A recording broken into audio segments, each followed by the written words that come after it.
Ayan, magandang araw sa inyong lahat. Magandang umaga, magandang tanghali, magandang hapon, magandang gabi. Magandang araw sa inyong lahat. Meron na naman tayong reaction video. Ating panunuorin. Tayo na ang maghusga kung ano ba ang ibig sabihin ng mga sinasabi ni Idol. Ayan na.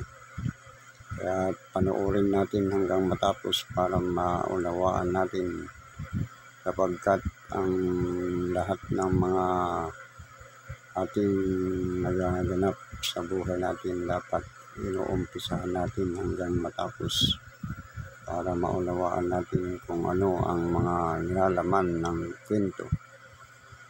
Hindi yung kung saan lang tayo gusto natin panoorin, yun lang ang panonoorin natin at hindi natin maintindihan ng maayos. Kaya itong ang kanya ng saloobin dito ay tama ang mali sapagkat tayo, aminin man natin o hindi, tayo mga Pilipino, pag gagawa-gawa tayo ng mali, tapos pag pinala na tayo, pag napansin na tayo, pinala na tayo, magagalit tayo, sasama ang loob natin. Walang pagkakaiba yun sa isang driver, walang helmet, walang lisensya, walang mga papilis sa kanyang sasakyan. Tapos pag silita, pag checkpoint, magagalaiti. Dahil ganun, bakit hinuli ganito, ganyan. May valuation naman. Kaya ayun ang atin ikukumpara dito sa mga nangyayari. Sapagkat tayo, kahit mali na, talagang ayaw tanggapin yung pagkakamali, kaya sasama ang loob pag mayroong pumuna. Kung mapupunahin man sila, sasama ang loob dahil ang gusto nang palabasin, tama sila, hindi sila nagkakamali. Sino ka man, ano mga katayuan mo sa buhay, nagkakamali lahat ang tao. Kahit matalino ka pa o hindi man matalino, mayaman man o mahirap, nagkakamali pa rin. Lahat nagkakamali, kaya lang ang hindi lang maganda dyan, yung hindi mo inaamin yung pagkakamali mo.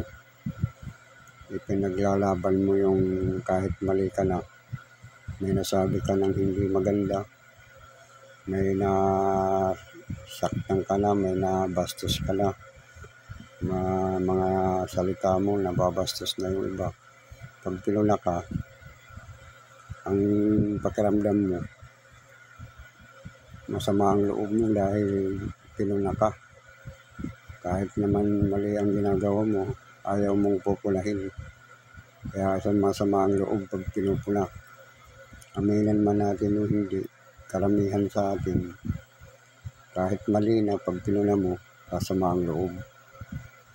Sasama ang loob dahil bakit pinakikialaman mo siya, ganyan. Kaya walang mapapala kasi ang ating kalagayan kung gano'n ang mga mindset ng mga tao. Kaya kasi ang akala nila pagka silang magaling, hindi na sila magkakamali, sila ang sikat, sila ang karamihan kasi ng katulad, sikat ka, hindi ka na magkakamali dahil sikat ka, hinahangaan ka ng tao. Lahat tayo nagkakamali, hindi lang palibasa kasi ang mindset kasi ng mga tao, palibasa hindi ka nakatapos sa pag-aaral, lagi ka nagkakamali. Ikaw ang lagi nagkakamali dahil mababa lang ang pinag-aralan mo. Pero kung mataas ang pinag-aralan mo, matalino ka, parang pakiramdam nila hindi sila nagkakamali dahil matalino sila. Pero ang totoo yan, lahat tayo nagkakamali. Matalino ka man o hindi, nagkakamali.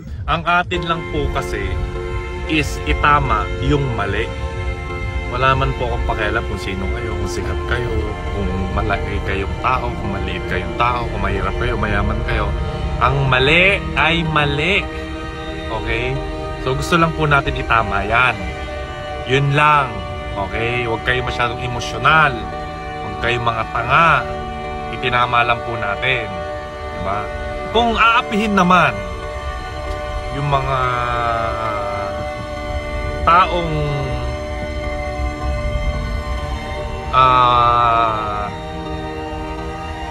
nasuspinde, ipaglalaban din natin sila. Yun. Diba? Lulugar lang tayo sa tama. Wag po kayo magalit, no hate. Okay, huwag kayo magalit. Magkaisa po tayo ngayong gabi at masaya itong gabi. Hindihan ko po yun. Hindi po ako susuko sa advokasya ko na patalinuhin ang mga Pilipino.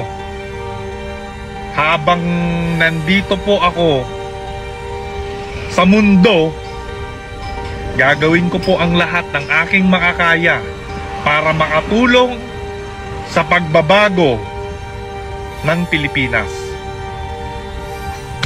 Ang makita ng mga tao dito, kapag hinamon ka ng malaking challenge sa buhay, lumaban ka. Papalag ka. Papalag ka. Yun lang yung tinitignan ko doon. Ang mahirap kasi sa inyo, emotional kayo eh.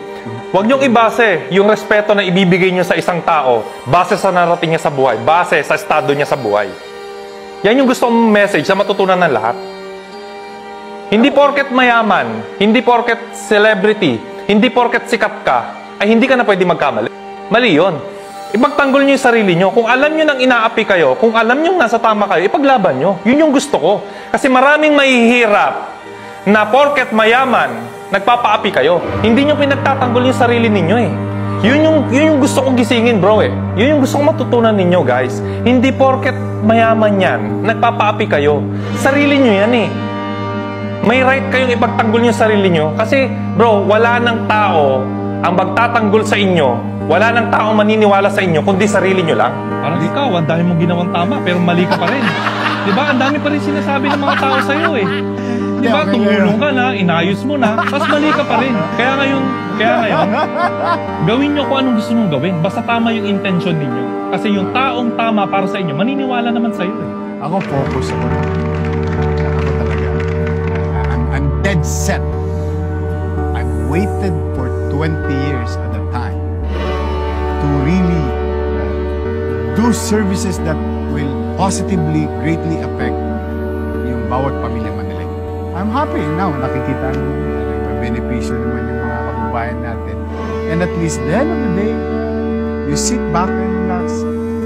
Sabay kanta, I did my best.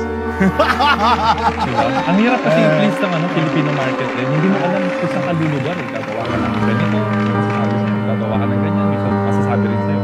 So, at the end of the day, basta good intention, gawin mo. Second doon. Mamaya, 2 hours, 3 hours kayo ay magkwentuhan, walang laman. E di sayang yung buhay nyo, 3 hours agad talo. Eh yung 3 hours na yun, marami na akong na-achieve agad.